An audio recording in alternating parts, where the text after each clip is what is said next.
కింద అంచుల దగ్గర పైన నడుము దగ్గర కాకుండా ఇప్పుడు పైన నడుము దగ్గర మడత పెట్టారనుకోండి, గుజ్జులాగా వస్తుంది. అంటే ఇంత పట్టున్నట్టు ఎక్కువ కుర్చీలాగా వచ్చేస్తాయి అన్నమాట.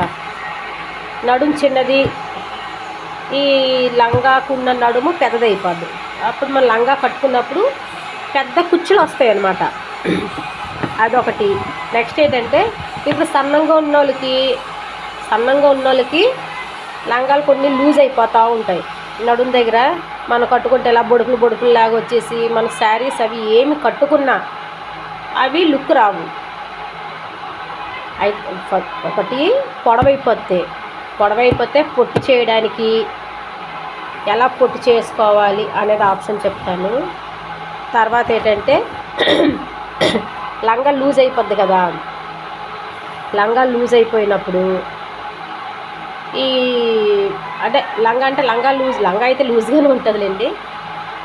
ఈ లంగా నడుము దగ్గర మనం తగ్గించుకొని, అంటే మనం నడుముకి సరిపోయినట్టు కరెక్ట్గా బ్లౌజ్ ఎలాగ నడుము మనకి కరెక్ట్గా వస్తుందా అలాగ లంగా కూడా నాడ కట్టుకున్నప్పుడు కరెక్ట్గా రావాలి అంటే నేను చెప్పినట్టు కుట్టి చూడండి.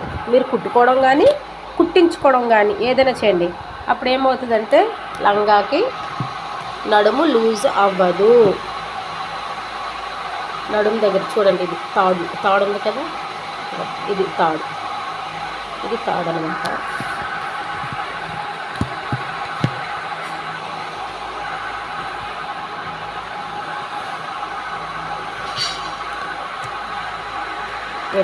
నాకు ఈ వీడియో తీసుకున్న బాధను తప్పేటట్లేదు నాకు.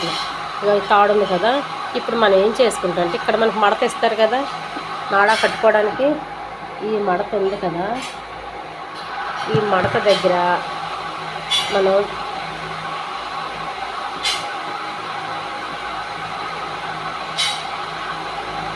ఈ కటింగ్ ఉంది చూసారా, నడుము ఉందా, అది ఇలా కట్ చేసుకోవాలి. అది ఎంతైతే ఎడ్జ్లో ఉందో ఆ ఎడ్జ్ అంతా కట్ చేసుకోవాలి.